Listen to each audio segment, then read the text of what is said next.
မင်္ဂလာပါခင်ဗျာဝေကမ်မူဘီ channel ကနေပြန်လည်ကြိုဆိုလိုက်ပါတယ်။တမိုင်းမှာမဖြစ်နိုင်မှုလို့ထင်ရလောက်တဲ့ PMN တွေအများကြီးရှိခဲ့ပူပါတယ်။ဒါပေမဲ့ဒီနေ့ကျွန်တော်တင်ဆက်ပေးမယ့်ဇာတ်လမ်းကတော့အားလုံးထဲမှာထူးခြားဆုံးနဲ့ရင်ခွန်ရဆုံး PMN တစ်ခုပါ။မိကုန်းတစ်ခုပြပြစီခင်ဗျ။အကယ်၍သင်ကိုတိုက်ချင်နေတဲ့လူသမားတွေကြားထဲမှာအဲ့ဒီလူသမားအဖြစ်ဟန်ဆောင်ပြီးနှစ်ပေါင်းများစွာနေထိုင်ရမယ်ဆိုရင်သင်ဘယ်လိုလုပ်မလဲ။ဟုတ်ကဲ့ပါဒီဇာတ်လမ်းကတော့ဒုတိယကမ္ဘာစစ်အတွင်းမှာ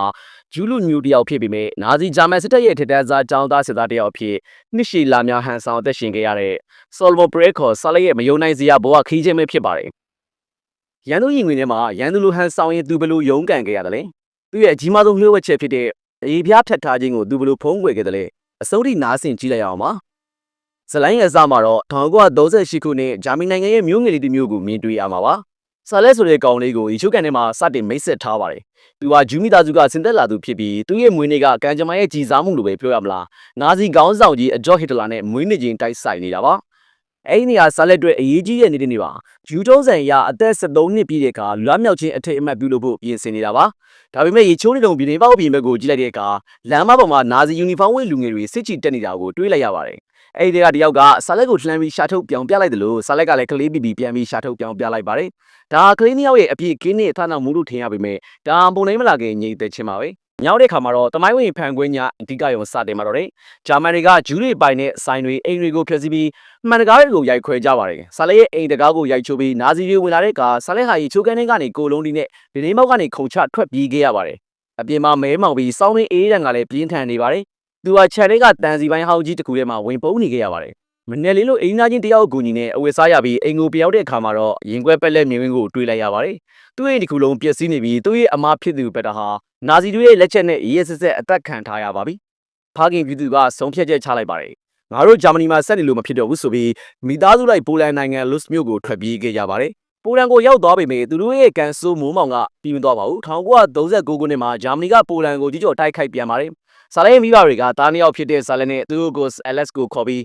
းမင်းတို့အရှိဘက်ရုရှားထိချုပ်နေမြေကိုပြီးကြတော့မိဘတွေအတွက်စိတ်မပူနဲ့လို့မှာကြပြီးအတင်းအကျပ်လွှတ်လိုက်ပါတယ်။ဒါဟာဆာလက်အတွက်သူမိဘတွေကိုနောက်ဆုံးမြင်တွေ့လိုက်ရခြင်းပါပဲ။မြေကမ်းသားကိုရောက်တဲ့အခါလူတွေယာနဲ့ချီပြီးလှေတွေနဲ့တစ်ဖက်ကမ်းကိုကူးဖို့ကြိုးစားနေကြပါတယ်။အဲဒီအချိန်မှာလှေစည်းပေါ်ကလူတွေကအော်ပြောပါတယ်။ဟစ်တလာနဲ့စတာလီမဟာမိတ်ဖွဲ့လိုက်ပြီးဟိုဘက်ကမ်းမှာရုရှားတွေစောင့်နေတယ်လို့ပြောလိုက်ပါတယ်။အဲဒီမှာထူးခြားတဲ့အဖြစ်အပျက်တစ်ခုဖြစ်ပါတယ်။ပိုလန်လူမျိုးတွေကရုရှားကွန်မြူနတီကိုမုန်းတာကြောင့်ဟစ်တလာဘက်ဂျာမန်ဘက်ကိုပြန်ကူးခတ်သွားကြပြီးဂျူးတွေကတော့ဟစ်တလာကိုကြောက်တာကြောင့်ရုရှားဘက်ကိုအသေးလဲကူးခတ်ကြပါတယ်။ဒီဗျံပရာအခြေအနေမှာပဲဆာလက်ဟာသူ့အကိုလက်စ်နဲ့လူစုပွဲသွားခဲ့ပါတယ်။ကန်ကောင်းထောင်းမစွာနဲ့ဆာလက်ဟာရုရှားစစ်သားတွေရဲ့ကယ်ဆယ်ခြင်းကိုခံရပြီးဂါရဒိုမျိုးကဆိုဗီယက်မိဘမဲ့ဂေယာကိုရောက်ရှိသွားပါတယ်။ဒီနေရာမှာဆာလက်ရဲ့ဘဝဒုတိယပိုင်းစတင်ပါတယ်။သူဟာဂျူးဘာသာကိုဆွန့်လွတ်ပြီးကွန်မြူနစ်လူငယ်အဖွဲ့ဝင်တယောက်အနေနဲ့နှစ်ကြာနေထိုင်ခဲ့ပါတယ်။ရုရှားစကားကိုရေးလဲအောင်ပြောတတ်လာတယ်လို့ကွန်မြူနစ်ဝါဒတွေကိုလည်းခေါင်းနဲ့ရိုက်သွင်းခံခဲ့ရပါတယ်။ဒီနေရာမှာစိတ်ဝင်စားစရာအခန်းကတော့စာသင်ခန်းထဲကမြင်ကွင်းပါ။ဆီယာမအန်နာကကလေးတွေကိုဖျားသခင်ရှိရဆိုရင်ကောင်းကင်ကနေတရားလုံးချပေးဖို့ဆူတောင်းကြည့်ကြလို့စိန်ခေါ်ပါတယ်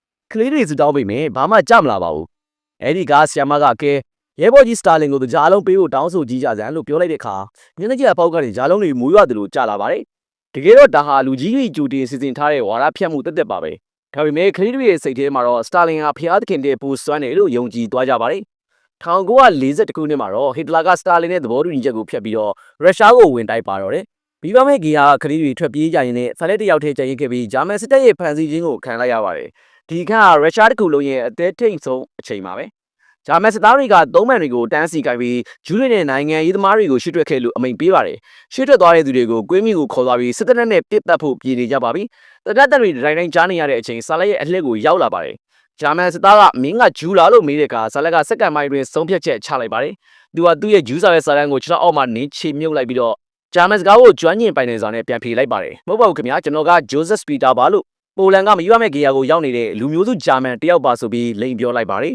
။သူ့ရဲ့မျက်လုံးအယောင်သူ့ရဲ့ဂျာမန်စကားပြောပုံပြပြီးမှုတွေကြောင့်စစ်သားတွေကယုံသွားပါတယ်။ဒါတွေမကပါဘူး။သူကရုရှားစကားလက်တက်တာကြောင့်ဂျာမန်တပ်ဖွဲ့အတွက်မရှိမဖြစ်စကေးပြန်တယောက်ဖြစ်လာပါတယ်။စစ်သားတွေကသူ့ကိုဂျက်ဆိုတဲ့ချစ်စနိုးနာမည်ပေးပြီးတော့ယူနီဖောင်းဝတ်ကတပ်ဖွဲ့တွေထည့်လိုက်ပါတယ်။ရင်းနှီးစရာကောင်းတဲ့အခန်းကတော့စတာလင်ရဲ့သားဖြစ်သူကိုဖမ်းမိတဲ့အခါမှာဂျာမန်တွေကစတာလင်ရဲ့သားကိုစစ်ဆေးမေးမြန်းမှုဆာလက်ကိုစကားပြန်ခိုင်းပါတယ်။ဆာလက်ကတစ်ဖက်မှာကိုကျူးမိခဲ့တဲ့ရုရှားခေါင်းဆောင်ရဲ့သားတစ်ဖက်မှာတော့ကိုတိုက်ချင်နေတဲ့နာဇီတွေကြားမှာပြားများနေရပါတယ်။ဒီဖြစ်ဖြစ်ကြောင့်ဆာလက်ဟာနာဇီတွေကြားမှာပို့ပြီးနာမည်ရလာပြီးသူတို့ရဲ့ကံကောင်းစီသူလို့ဖြစ်လာပါတယ်။ခါထဲမှာကြီးမားတဲ့ပြဿနာတစ်ခုရှိပါတယ်။အဲဒါကတော့သူဟာဂျူးထုံးစံအရအရေးပြားဖြတ်ထားခြင်းပါပဲ ဂျာမန်စတားတွေနဲ့အတူနေအတူစားအတူအိတ်လုံနေရပေမဲ့သူဘယ်တော့မှအတူရေမချိုးရပါဘူးစီးသွားရင်တော့တော်ရဲကိုတယောက်တည်းသွားရပါတယ်ဒီနေ့မှာတော့ကရုတ်ချင်းထဲမှာ Robert ဆိုတဲ့ဂျာမန်စတားတယောက်နဲ့ရင်းနှီးသွားပါတယ် Robert ကတရုတ်ဆောင်ရင်နဲ့ဝါသနာပါသူဖြစ်ပြီးတော့သဘောကောင်းပါတယ်တရက်မှာသူတို့ရေချိုးဖို့ပြည်နေတော့ Robert ကဆက်လက်ကိုချင်းကပ်လာပါတယ်ရုတ်တရက် Robert ကဇာလေးရဲ့လိန်ငယ်ကိုမြင်သွားပြီးဟင်းမင်းကဂျူးပဲလို့អော်လိုက်ပါတယ်ဆက်လက်တယောက်ကြောက်လုံးလို့တုံလို့သွားပြီးကျွန်တော်ကိုမတိုင်ပါနဲ့ခမရကြိုက်တာအကုန်လုပ်ပေးပါမယ်လို့ငွေကိုတောင်းပန်ပါတယ်အဲဒီက Robert ကသူ့ကိုဖက်ပြီးနှစ်သိမ့်ပေးပါတယ်မကြောက်ပါနဲ့ငါမင်းကိုနားလေတယ်တကယ်တော့ငါကလိန်လူချစ်သူဂေးတယောက်ပါနာဇီတွေကဂျူးတွေကိုမုန်းသလိုလိန်လူချစ်သူတွေကိုလည်းဖမ်းဆီးတပ်ဖြတ်တာပဲငါတို့နှစ်ယောက်လုံးကလျှို့ဝှက်ချက်ကိုစီနဲ့လူတွေပါလို့ပြောလိုက်ပါတယ်အဲဒီနေ့ကစပြီး Robert နဲ့ Saleh ဟာအချင်းဆုံးတငယ်ချင်းတွေဖြစ်သွားကြပါတယ် Robert က Saleh ရေချိုးလိုက်ကင်းဆောင်ပေးသလို Saleh ရဲ့လျှို့ဝှက်ချက်ကိုကာကွယ်ပေးခဲ့ပါတယ်ဒါပေမဲ့ဝမ်းနဲ့ပြာက Robert ကစစ်မြေပြင်မှာပဲဘုံထိပြီးတည်ဆုံသွားခဲ့ပါတယ် Saleh အတွက်တော့တူးသေးသောမဟာမိတ်ကိုဆုံးရှုံးလိုက်ရတာပါပဲSaleh ရဲ့စွမ်းဆောင်ရည်တွေကြောင့်သူ့ကိုဂျာမန်တန်ဖိုးကသားအဖြစ်မွေးစားခြင်းပြီးတော့ဂျာမနီနိုင်ငံဘာလင်မြို့ကဟစ်တလာလူငယ်တန်းအကြောင်းကိုပို့ပေးလိုက်ပါတယ်ဒီနေရာကဂျူးတယောက်အတွက်တော့ချင်းသေးတိုက်ကြီးပါပဲကျောင်းမှာSalehဟာလန်နီဆိုတဲ့ဂျာမန်ကောင်မလေးနဲ့ချစ်ကြိုက်ခဲ့ပါတယ်လန်နီကနာဇီဝါဒကိုအရန်ယုံကြည်တဲ့မိန်းကလေးပါသူမကဂျူးလူရဲ့အနံ့ကိုတောင်ငာရတယ်သူတို့ကိုငာမုန်းတယ်လို့ပြောလို့ရှိပါတယ်Salehကလေနေကိုချစ်ပေမဲ့သူမနဲ့ရုပ်ပိုင်းဆိုင်ရာရင်းနှီးဖို့အမြဲငင်းဆန်နေရပါတယ်ဘာလို့လဲဆိုတော့သူဝှေ့ချွတ်လိုက်တာနဲ့ဂျူးမန်းတိသွားမှာဆိုလို့ပါအဲဒီကSalehဟာသူ့ကိုမချစ်ဘူးလို့ထင်ပြီးစိတ်ကောက်ပါတယ်ဒီဘက်မှာအရန်ကိုတေယောစာဆန်တဲ့အခန်းတစ်ခန်းပါပါတယ်ကျောင်းကလူမျိုးရေးသိပ္ပံသင်ပေးတဲ့ဆရာကအာရီရဲ့လူမျိုးတွေရဲ့မျက်နှာတွင်ပြင်လက္ခဏာများဆိုပြီးသင်ကြပါတယ်ဆရာကSalehကိုအတန်းရှေ့ထွက်ခိုင်းပြီးဥကောင်းခွန်နှဖူးနှာခေါင်းတွေကိုတိုင်းတာပါတယ်ပြီးတော့ကျောင်းသားတွေကိုပြောပြပါတယ်ကဲကြည့်ကြစမ်းဒီကောင်လေးရဲ့ဥကောင်းခွန်ပုံစံနဲ့မျက်လုံးရောင်ဟာအစင်းအမြင့်ဆုံးအတန်းစီဆုံးဂျာမန်သွေးစစ်စစ်ရဲ့လက္ခဏာတွေပဲလို့ဂုဏ်ယူစွာပြောလိုက်ပါတယ်ဂျူးတယောက်ကိုဂျာမန်စစ်စစ်ကြီးပါလို့နာဇီဆရာကအတီးပေါက်ပြောနေတာကိုSalehတယောက်ကြောင်တောင်နဲ့ရိုက်ကြည့်နေရတဲ့အဖြစ်ကရေရခက်ငိုရခက်ပါပဲနောက်ပိုင်းမှာSalehဟာလန်နီရဲ့အမေကိုသွားတွေ့ပါတယ်လန်နီရဲ့အမေကSalehရဲ့အမူအရာကိုကြည့်ပြီးသူဟာဂျူးတယောက်မှရိမ့်မိသွားပါတယ်ဒါပေမဲ့သူမကသဘောထားကြီးပါတယ်မင်းမသူလဲဆိုတာငါသိတယ်ဒါပေမဲ့စိတ်မပူနဲ့ဒီလိုဝက်ချက်ကိုငါပဲသိထားလိုက်မယ်ဆိုပြီးSalehကိုနှွေးထွေးသားနဲ့ဆက်ဆံပေးခဲ့ပါတယ်ဒီအမျိုးသမီးဟာSalehအတွက်တော့ဒုတိယမြောက်မိခင်လိုဖြစ်ခဲ့ရပါတယ်1945ခုနှစ်ရောက်တဲ့အခါဂျာမနီစစ်ရှုံးကနေဖြစ်လာပါတယ်ရုရှားတပ်တွေဘာလင်ကိုဝင်လာတဲ့အခါSalehဟာစစ်သားအဖြစ်တိုက်ပွဲဝင်မှုတာဝန်ကျပြန်ပါတယ်ဒါပေမဲ့ဒီတစ်ခါတော့သူမတိုက်တော့ပါဘူးရုရှားတပ်ဖွဲ့တွေကိုမြင်တာနဲ့လက်နဲ့ချပြီးရဲဘော်တို့ကျွန်တော်ကိုမပြစ်ကြပါနဲ့ကျွန်တော်ဂျူးပါရုရှားကမိမမေဂီယာမှာနေခဲ့ဘူးပါတယ်လို့ရုရှားလူအော်ပြောလိုက်ပါတယ်အစားကတော့ရုရှားစစ်သားတွေကသူ့ကိုနာဇီယူနီဖောင်းနဲ့မို့လို့မယုံကြပါဘူးသူ့ကိုသစ္စာပေါက်ဆိုပြီးပြစ်တက်ဖို့ကြိုးစားကြပါတယ်ကံကောင်းကျင်တော့အဲ့ဒီအချိန်မှာနာဇီအချင်းစကန်တိုင်းကနေလွတ်မြောက်လာတဲ့လူအုပ်ကြီးရောက်လာပါတယ်အဲ့ဒီကလူတယောက်ကSalehလို့လှမ်းခေါ်လိုက်ပါတယ်ကြီးလိုက်တော့နေပေါင်းများစွာကွဲကွာနေတဲ့သူ့ကိုလက်ချစ်နေတာပါ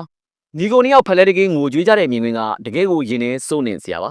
Salehဟာစာလင်ယူနီဖောင်းကြီးဝတ်ထားရတဲ့ဂျူးချင်းသားအကူဖြစ်သူကိုဖတ်ထားတဲ့ပုံရင်ဟာစစ်ပွဲရဲ့အယုဆိုးမှုနဲ့အညီကိုမြစ်တာကိုပေါ်လွင်စေပါတယ်ဇလန်ဆုံးမှာတော့Salehဟာဂျူးဘာသာကိုပြန်လဲတက်ဝင်ယုံကြည်ပြီးသူ့ရဲ့နာမည်အရင်Solomon Bretအဖြစ်ပါလက်စတိုင်းအစ္စရေးကိုပြောင်းရွှေ့နေထိုင်သွားခဲ့ပါတယ်ရုပ်ရှင်ရဲ့နောက်ဆုံးအဆင့်မှာအသက်60ကျော်အရွယ်Solomon Bretအစစ်မှန်ကိုပြသထားပါတယ်သူဟာဂျူးရတချင်းတပုတ်ကိုဆိုရင်သူ့ရဲ့မယုံနိုင်စရာတိတ်ကိုပြန်ပြောင်းတတိယနေပုံနဲ့ဇလန်ကိုအဆုံးသတ်ပေးထားပါတယ်ဟုတ်ကဲ့ပါခင်ဗျာရှင်သန်ကြီးဆိုတာတစ်ခါတရံမှာကိုဘယ်သူလဲဆိုတာကိုတော့မိတ်ထားရလောက်အောင်ရက်ဆက်တတ်ပါတယ်Solomon Bretရဲ့ဘဝကတော့ကျွန်တော်တို့အတွက်မမေ့နိုင်စရာသင်ခန်းစာတွေပေးခဲ့ပါတယ်ဗီဒီယိုကိုစုံထိနားဆင်ပေးခဲ့တဲ့အတွက်အားလုံးကိုကျေးဇူးတင်ပါတယ်ကျန်တဲ့ဆိုရင်ကျွန်တော်ရဲ့ channel ကို subscribe နဲ့ like လုပ်ဖို့မမေ့ပါနဲ့ခင်ဗျာနောက်ထပ်ဇာတ်လမ်းကောင်းတွေနဲ့ပြန်လာခဲ့ပါမယ်